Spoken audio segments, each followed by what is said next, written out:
Assalamualaikum warahmatullahi wabarakatuh. Perkenalkan, nama saya Nurul Damsari. Saya di sini akan menjelaskan tentang pelajaran ekonometrika. Saya sendiri adalah mahasiswa UIN STS Jambi, jurusan Ekonomi Syariah semester 4. Di sini saya akan membahas tentang penanganan data ekonometrika dan analisis lanjutan, regresi linear berganda. Di sini bisa kalian lihat sendiri di layar Anda.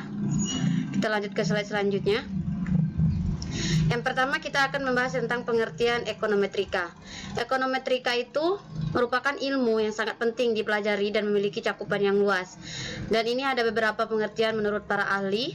Yang pertama, ekonometrika itu adalah sebuah cara pandang mengenai para ilmu ekonomi berisi aplikasi matematika pada data ekonomi untuk meminjamkan dukungan empiris. Di sini kita ketahui bahwa dukungan empiris atau data empiris di sini adalah data asli dari lapangan dan pada model-model yang dibangun oleh matematika ekonomi untuk mendapatkan hasil yang empiris atau hasil yang data yang aslinya lagi.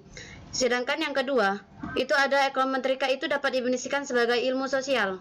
Di sini bisa kalian lihat sendiri bahwa ilmu sosial di mana perangkat atau metode dari teori ekonomi, matematika, dan inferensi statistika yang diaplikasikan pada analisis dari fenomena ekonomi.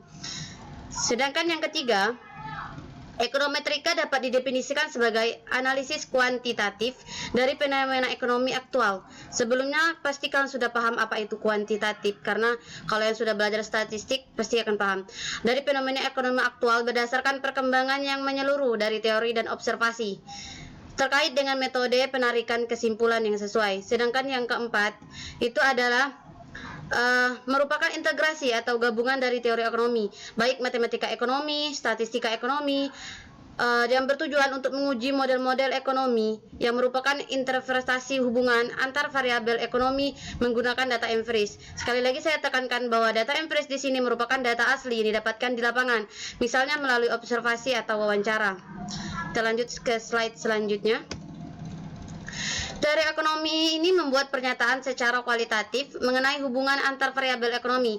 Misalnya kita ambil dalam teori ekonomi mikro, hukum permintaan yang berbunyi, banyaknya barang yang diminta berbanding terbalik dengan harga barang dalam kondisi ceteris paribus. Dengan demikian, teorinya dapat kita dalilkan teori korelasi atau hubungan negatif antar permintaan dan harga barang, tetapi teori itu hanya bersifat kualitatif atau hanya bersifat dalam bentuk huruf-huruf saja. Sedangkan karena belum menjelaskan ukuran secara nomor atau angka mengenai hubungan antar permintaan dan harga barang. Di sini kita ambil analisisnya secara kuantitatif. Di sini harga beras, apabila harga beras naik 10.000 menjadi 13.000, maka berapa penurunan permintaan terhadap beras? Di sini dapat kita lihat matematika ekonomi yang berperan merumuskan model untuk berbentuk persamaan matematis yang merupakan interpretasi dari hubungan antar variabel ekonomi tanpa verifikasi teori secara empiris atau aslinya. Di sisi lain, ekonometrika ini menitik beratkan pada pembuktian teori ekonomi secara empiris. Dan sebagai contoh, misalnya ada fungsi konsumsi yang merupakan suatu fungsi yang menjelaskan hubungan antara konsumsi dan pendapatan. Di sini kita ada lihat sendiri pada layar Anda rumusnya, C sama dengan beta 0 ditambah beta 1Y. Di sini kita ketahui bahwa C sama dengan konsumsi, sedangkan Y pendapatan, dan beta 0 dan beta 1-nya adalah koefisien.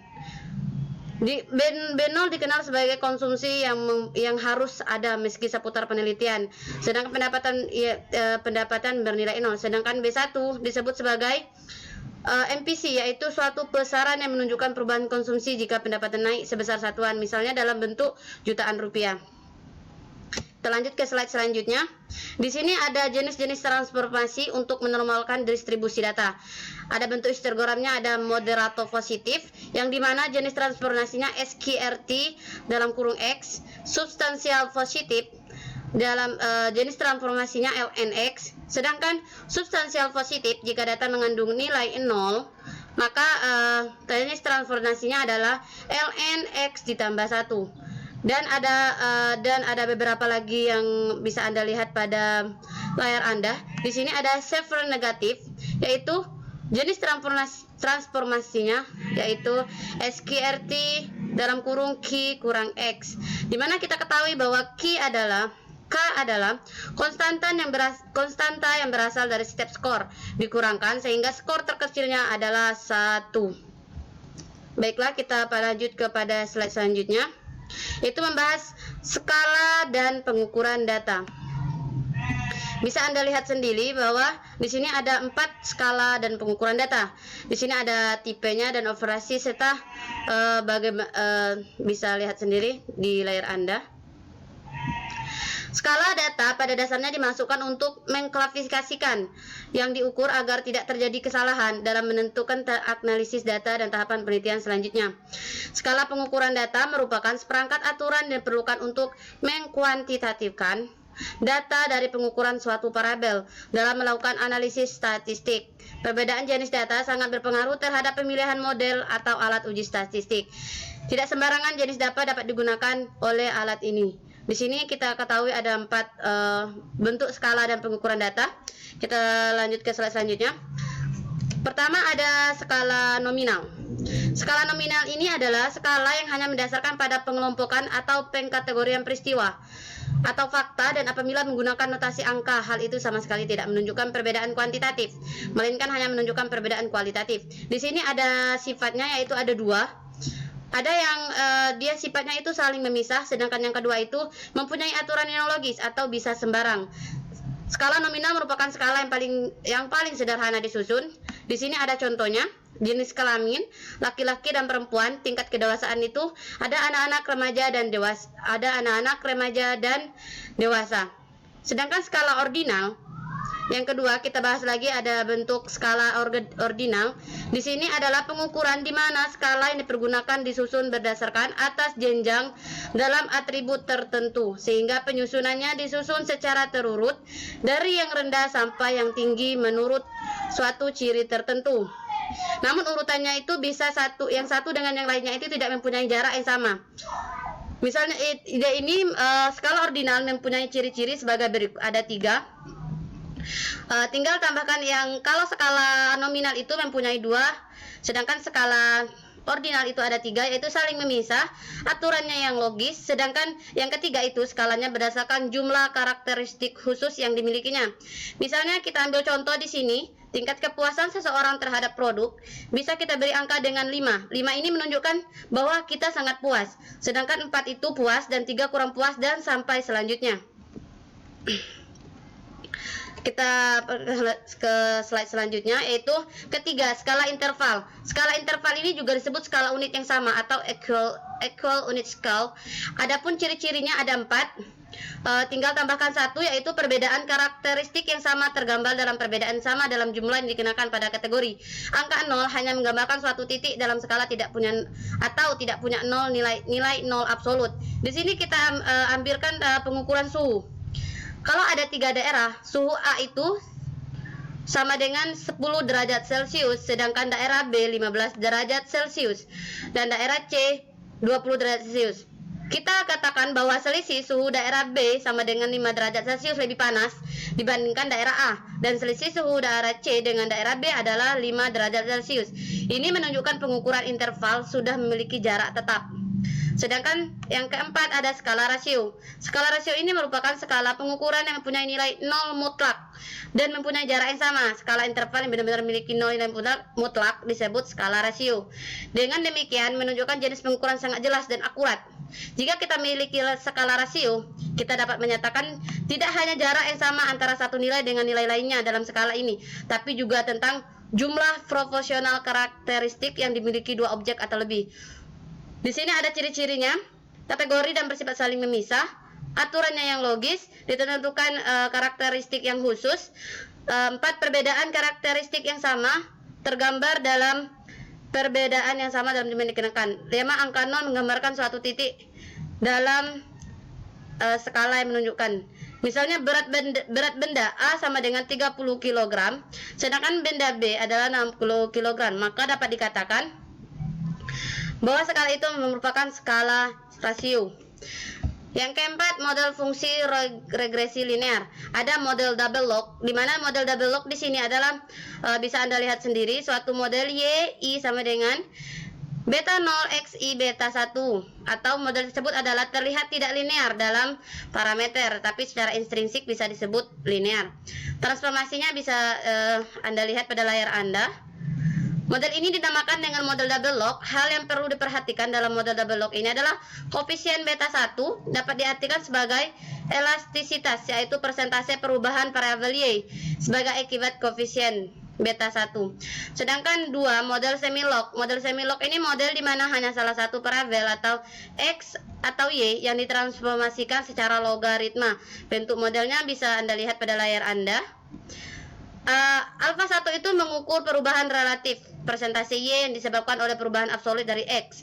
Model ini disebut juga dengan model pertumbuhan tetap karena mengukur tingkat pertumbuhan yang konstan sepanjang waktu seperti tren kesempatan kerja, produktivitas, dan lain sebagainya. Sedangkan untuk model yang kedua, itu beta 1 mengukur perubahan absolut Y yang disebabkan oleh perubahan relatif atau persentase dari X. Kita lanjut ke slide selanjutnya. Model yang ketiga ada model resiprokal. Model resiprokal ini cukup populer digunakan oleh penelitian ekonomi karena model ini dapat dirumuskan pada Anda lihat pada layar Anda. Model ini meskipun tidak linear dalam variabel 1 garing X1, tetapi linear dalam parameter atau beta 1 karenanya masih dikategorikan sebagai model regresi linear. Karena model ini memiliki sifat yang dimana Y akan turun secara kontinu atau terus menerus pada saat X meningkat, dan jika X sangat besar maka Y akan memiliki nilai mendekati beta 1. Oleh karenanya model ini bisa digunakan untuk menggambarkan perilaku biaya produksi tetap rata-rata atau AFC, di mana AFC itu atau Y akan menurun secara kontinu ketika X atau produksi meningkat karena biaya tetap dibebankan pada jumlah unit produksi yang lebih banyak. Di sini kita lanjut lagi pembahasan yang kelima, yaitu koefisien determinasi atau kita lambangkan dalam R2. R2 di sini adalah perbandingan antara variasi Y yang dijelaskan oleh X1 dan X2 secara bersama-sama dibanding dengan variasi total Y.